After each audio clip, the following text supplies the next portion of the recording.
Hey guys, welcome to the channel, and this channel is created with the intent to aware the students, engineers and professionals regarding the day-to-day appliances of electrical. Okay, so today's topic is transformer. So दोस्तों, transformer is an electrical static device which transform electrical power from one circuit to another circuit without changing its frequency. Okay, ये ध्यान रखने की बात है. And power. And this device is static. Static है means what? इसकी efficiency highest रहेगी. Electrical में ये ओनली डिवाइस ऐसा है जिसका एफिशिएंसी सबसे ज़्यादा होता है. एंड सिंस पावर भी चेंज नहीं कर रहा और फ्रिक्वेंसी भी चेंज नहीं कर रहा है. ओके, तो इसकी ज़रूरत क्या पड़ती है?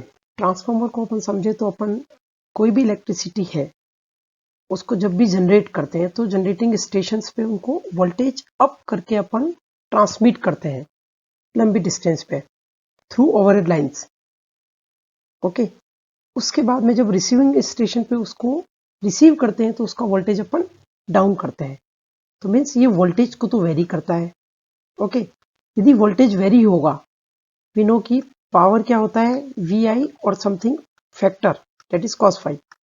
बट फॉर ट्रांसफॉर्मर तो यहाँ पे अपन जो भी ट्रांसफॉर्मर से रिलेटेड क्वेश्चन है वो सारा कवर कर लेंगे. जो बेसिक नॉलेज होना चाहिए ट्रांसफॉर्मर से रिगार्डिंग और इंटरव्यूज में जो क्वेश्चन पूछे जाते हैं वो अपन इसमें कवर कर लेंगे. ओके, तो V को यदि मैं चेंज करता हूं तो I भी चेंज होगा क्योंकि पावर कांस्टेंट है. Okay, and frequency is also constant. So let's have look और नेक्स्ट स्लाइड. तो डेफिनेशन तो आपको जैसे बताई दी है, तो इसका प्रिंसिपल जनरली कहीं पूछते हैं तो प्रिंसिपल क्या होता है, electromagnetic induction.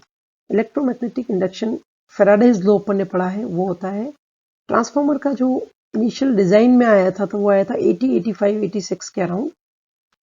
Okay, electromagnetic induction क्या बोलता है कि change the rate of change of flux is proportional to the produce voltages.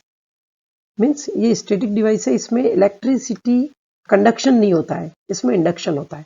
Okay, तो इसके बेसिक पार्ट्स क्या क्या है और इससे रिलेटेड जो भी क्वेश्चन है वो अपन डिस्कस करते हैं.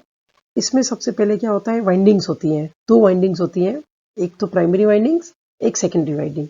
बट दोनों के बीच में कोई भी इलेक्ट्रिकल कनेक्शन नहीं होता है, इसलिए अपन इंडक्शन बोलते हैं, कंडक्शन नहीं बोलते हैं. एक कोर होता है, रेडिएटर्स होते हैं, ऑयल टैंक होता है, कंजर्वेटर टैंक होता है, प्रेशर रिलीज वाल्व होते हैं और बुकोल्स रिले होता है, ऑयल गेजेस होते हैं, टेप चेंजर्स होता है और बुशिंग होते हैं. सो ओके, ये हो गया अपना ट्रांसफार्मर का डिजाइन. आप देख सकते हैं और इसमें कोई भी मूविंग पार्ट नहीं है, ये स्टैटिक पार्ट्स है. ओके, तो सबसे पहले अपन देखते हैं ये जो पार्ट है, ये पार्ट जो आपको दिख पा रहा है वो है मेन टैंक.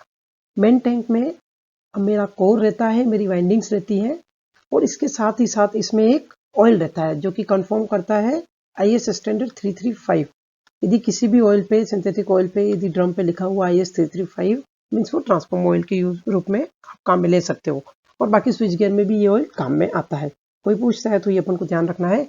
और ऑयल का पर्पस क्या होता है, ट्रांसफॉर्म ऑयल का पर्पस बेसिकली होता है कूलिंग.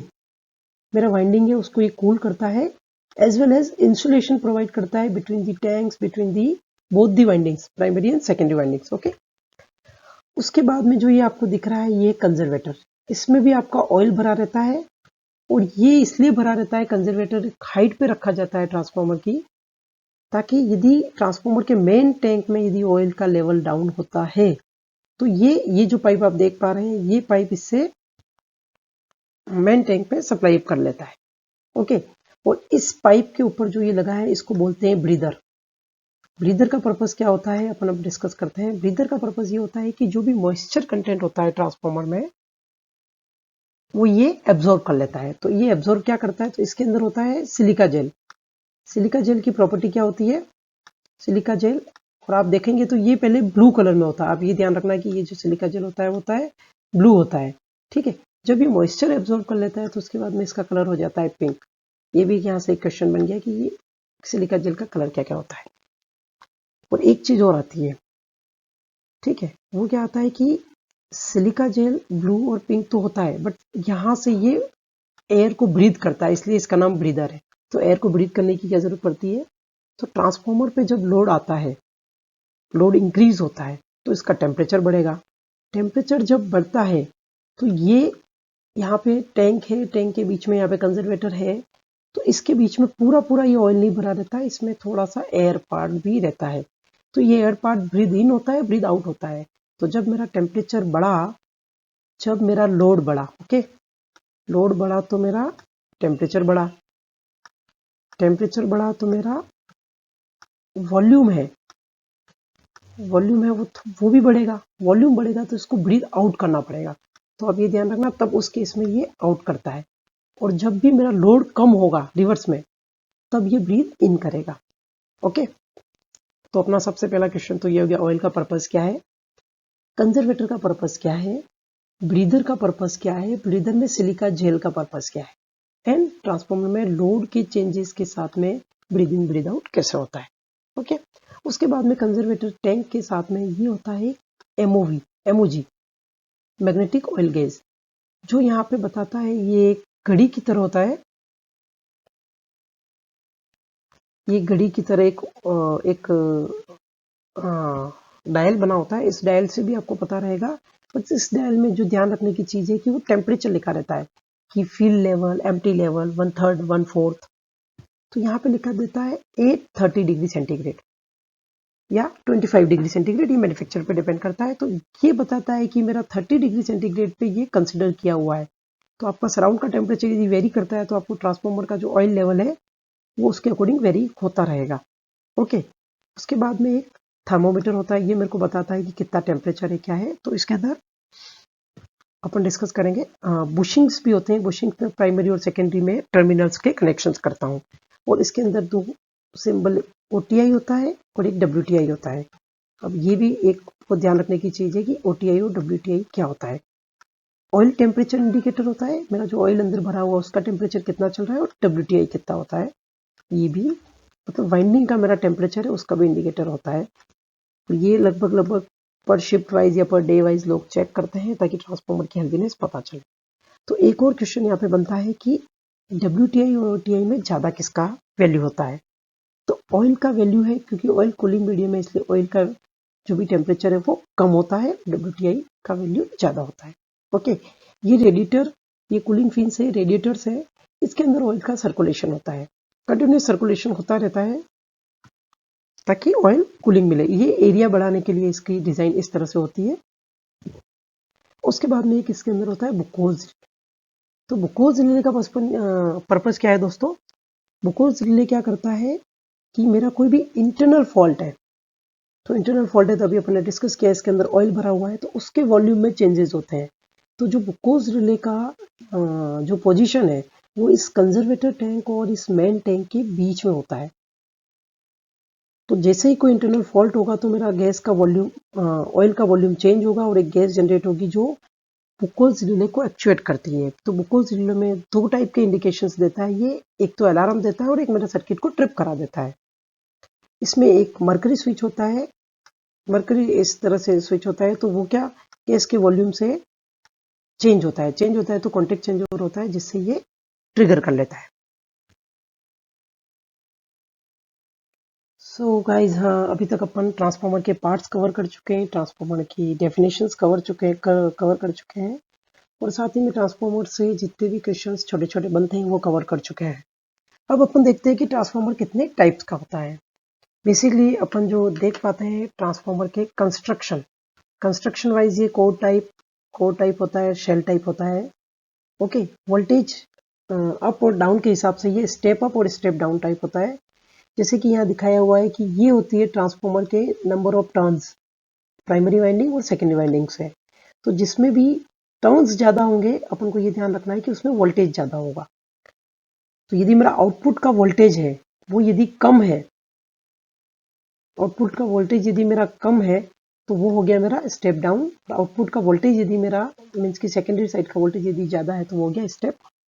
तो ये एक और क्वेश्चन है, स्टेप अप और स्टेप डाउन ट्रांसफार्मर में क्या फ़र्क होता है। तो ये बेसिकली डायरेक्टली डिपेंड करता है, ये डिपेंड करता है नंबर ऑफ टर्न्स पे।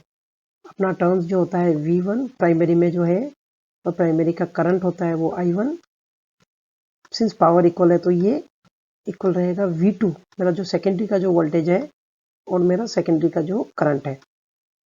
ओके, एंड जो मेरा V जो है वो मेरा प्रोपोर्शनेट टू हो जाएगा जो मेरे टर्न्स है। मीन्स मेरा जो V1 is directly proportionate to N1 and same for V2 is directly proportional to N2। Okay, तो ये मेरा ट्रांसफॉर्मर का टाइप्स हो गए। और इसके अलावा भी टाइप्स हो सकते हैं अपना, जैसे कि पावर ट्रांसफॉर्मर है, डिस्ट्रीब्यूशन ट्रांसफॉर्मर है, बेस्ड ऑन दी क्राइटेरिया ये अलग अलग टाइप्स के होते हैं। ओके,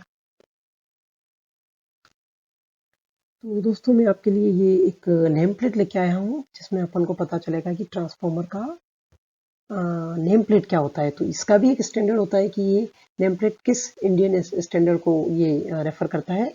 तो ये यहाँ पे लिखा हुआ है 2026-1977। ओके, और ये CG का ट्रांसफॉर्मर है जिसका मेरे पास नेम प्लेट अवेलेबल है। तो इसमें डिटेल में क्या क्या रहेगा, एक केवीए रेटिंग। तो सबसे पहला क्वेश्चन ये आएगा एक, और इससे क्वेश्चन बनता है कि केवीए, ये 4 MVA का एक ट्रांसफॉर्मर है, तो इसका रेटिंग आइदर केवीए में रहता है या MVA में रहता है। तो ऐसा क्यों होता है? तो इसका सबसे सटीक आंसर जो आपको देना है वो ये है कि ट्रांसफॉर्मर का जो डिजाइन है that is irrespective of my cos phi. जैसे अपने स्टार्टिंग की फर्स्ट स्लाइड में ये डिस्कस किया था कि P इक्वल्स टू VI, तो ये cos फाई पे डिपेंड नहीं करता है, इसका खुद का डिजाइन है, cos फाई पे डिपेंड नहीं करता है। तो मैं VI बोलूं या VI cos फाई बोलूं, दोनों इक्वल हो गया। सेकेंड आंसर ये है कि इसके अंदर दो टाइप के लॉसेस होते हैं। एक तो जो मैंने आपने बात करी थी अपने कोर, एक तो कोर होता है और दूसरा होता है इस पे कॉपर लॉसेस। तो कोर लॉस और कॉपर लॉस, तो जो मेरा कोर लॉस है वो मेरा वोल्टेज पे डिपेंड करता है, प्रोपोर्शनेट होता है वोल्टेज के, और जो मेरा कॉपर लॉस है वो मेरा करंट पे डिपेंड करता है। तो मेरा दोनों को मिला के जो टोटलिटी में जो मेरा रेटिंग आता है वो VI में आता है, ऐसा। तो ये क्वेश्चन भी कवर हो गया कि मेरा ट्रांसफॉर्मर का रेटिंग हमेशा VA या MVA, KVA या MVA में क्यों होता है। उसके बाद में ये भी एक क्वेश्चन बनता है कि टाइप ऑफ कूलिंग इसमें मार्क होता है। जैसे इसमें लिखा हुआ है ONAN, ONAN मतलब हुआ oil natural and air natural. उसके बाद में आता है ONAF भी होता है, ऑयल नेचुरल होता है और एयर फोर्स होता है। उसमें कूलिंग फैन लगाते हैं to reduce the temperature basically. कभी कभी ट्रांसफॉर्मर पे आप ये भी देखोगे दोस्तों कि दो रेटिंग्स लिखी होती है। सपोज करो ये 20/25 MVA ट्रांसफॉर्मर है, तो ये कभी कभी पूछा जा सकता है कि ये दो रेटिंग्स क्यों दी हुई है। तो जब भी मैं इसको ONNA की टाइप चलाऊंगा तब इसकी रेटिंग होगी 20 MVA। बट यदि मैं इसको कूलिंग, फोर्सली कूलिंग चालू करता हूँ, फैंस चालू करता हूँ या जो और मीडियम दिया हो उसको चालू करता हूँ, तब इसकी रेटिंग एनहेंस होके 25 MVA तक मैं यूज कर सकता हूँ। तो ये भी एक आपके लिए अच्छी जानकारी वाली बात मिली कि ट्रांसफॉर्मर पे यदि दो रेटिंग दी हुई है तो इसका क्या मतलब है। ओके, उसके बाद में ट्रांसफॉर्मर की रेटिंग में क्या क्या आता है, वोल्टेज, HV वोल्टेज मीन्स की हाई वोल्टेज साइड जो मेरा है ये आप देख पा रहे हैं 11 kV है,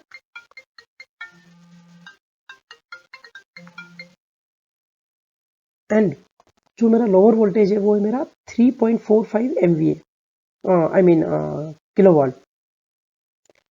तो ये 11/3.3 kV का ट्रांसफॉर्मर है। ओके, इसके बाद में एम्पियर भी दोनों साइड की लिखी रहती है। जैसे कि HV का एम्पियर मेरा है यहाँ पे 209 एंड LV का मेरा एम्पियर है 669। आप एक चीज और गौर करना, स्टेप डाउन ट्रांसफॉर्मर है तो मेरा करंट है वो बढ़ रहा है, स्टेप अप हो रहा है। ओके, उसके बाद में यहाँ पे फेजेस लिखे हैं, ये 3 फेज का है। HV और LV दो वाइंडिंग ही है, कभी कभी इसमें 3 वाइंडिंग भी होती है, प्राइमरी, सेकेंडरी एंड टर्सरी भी होती है। तो उस वाले केस में आपके पास HV में भी यहाँ पे एक वोल्टेज और लिखा आ जाएगा। सपोज करो 132/11 का B/6.9 kV है, तो यहाँ पे 6.9 भी ऐड हो जाएगा। और इसके बाद में इसका जो कनेक्शन सिंबल्स होते हैं, इसके बाद में ये परसेंटेज इम्पीडेंस होता है, जिसका मैं एक और अलग से वीडियो बनाऊंगा कि इसका क्या यूटिलाइजेशन होता है। ये इम्पीडेंस वोल्टेज इसको भी बोलते हैं, ये 5.46 है।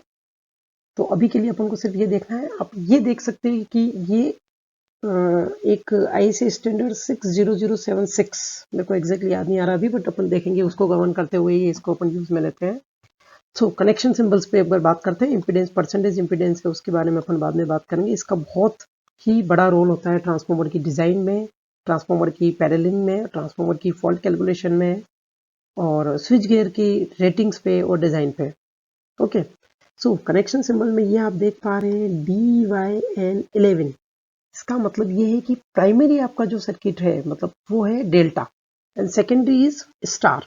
ओके, एंड दिस इज 11 में से ये क्लॉक होता है घड़ी का, तो ये 30 डिग्री के डिफरेंस पे है। इसका जो वोल्टेज अपन डायग्राम बनाएंगे तो ये 30 डिग्री डिफरेंस पे है। कोई पूछता है तो ये जनरली जो इंजीनियरिंग कॉलेज में आप यदि कोई एग्जाम या इंटरव्यू देते हो तो इसमें ये क्वेश्चंस जनरली पूछे जाते हैं। DYN11 का क्या मतलब है, ये है। अगेन फिर इसके ऊपर वेट लिखा रहता है कि कोर एंड वाइंडिंग का कितना वेट है, वेट ऑफ ऑयल्स, ये आपका लिखा हुआ है कि मेरे कितना वेट है ऑयल का। जनरली इसमें अपन जो 220 लीटर्स का एक ड्रम आता है जिसको यूटिलाइज करते हैं, मतलब वो मल्टीपल ड्रम्स आते हैं उसमें भरते हैं। ऑयल का लीटर ये लिखा हुआ है 2619, year of manufacturing is very old, ये भी लिखा रहता है। उसके बाद में इसमें ये भी लिखा रहता है कि इंसुलेशन लेवल क्या क्या है। HV साइड में कितना इंसुलेशन लेवल है, LV साइड में कितना है। 75 kV पिक लिखा हुआ है तो ये HV साइड का इंसुलेशन लेवल है with stand level actually. Okay, and ये है जो सिंबल, ये होता है मेरा टेप चेंजर। तो टेप चेंजर भी दो टाइप के होते हैं दोस्तों, एक होता है ऑनलोड टेप चेंजर, एक होता है ऑफलोड टेप चेंजर। ये मैं जो आपको ट्रांसफॉर्मर दिखा रहा हूँ ये ऑफलोड टेप चेंजर का है, जिसके अंदर ये इन्होंने देख रखा है। देखो ये मेरा नॉर्मल रेंज है कि इस नॉर्मल रेंज पे यदि मेरा टेप, अपन जो बात करते हैं कि टेप 1 2 3 थर्ड पोजीशन पे है तो मेरा 11 kV ऑब्लिक 3.3 kV का आउटपुट है। इसमें 3.4 kV का एक्चुअली आउटपुट है ये। यदि मेरा किसी केस में मेरा वोल्टेज इनपुट का कम हो जाता है, ऐसा होता है, तो मैं इसके साइड्स में चेंज कर सकता हूँ, टेपिंग चेंज कर सकता हूँ। जनरली ये पावर ट्रांसफॉर्मर्स होते हैं वो ऑनलोड टेप चेंजर्स होते हैं। तो वो क्या करते हैं कि जब भी मेरा आउटपुट का वोल्टेज तो मुझे कांस्टेंट चाहिए होता है, इनपुट का वोल्टेज यदि मेरा वेरी करता है तो उसके साथ साथ टैप वेरी करते हैं। और टैप जो लगा होता है जनरली वो मेरा HT साइड पे, मतलब जो मेरा HT साइड है वहीं पे लगा रहता है। इसका रीजन ये है कि उसमें फॉल्ट करंट को कम किया जा सकता है, क्योंकि अपन देख रहे हैं कि जहां पर भी वोल्टेज ज्यादा होगा वहां पे मेरा करंट कम होगा। तो दोस्तों बहुत बहुत धन्यवाद। मैंने कोशिश की है कि मैं इसमें पूरा कवर करूं, मैक्सिमम क्वेश्चंस कवर करूं, और ये बेसिक नॉलेज ही दिया है। इसके बाद में अभी जो मेरा जो नेक्स्ट वीडियोस रहेंगे उसके अंदर अपन हर चीज़ में डेप्थ में जाएंगे। जैसे कि मैंने बताया परसेंटेज इम्पीडेंस क्या होता है, जैसे कि overload tap, onload tap changer क्या होता है, वाइंडिंग्स क्या होती है। तो thank you very much, thanks for the watching, thank you.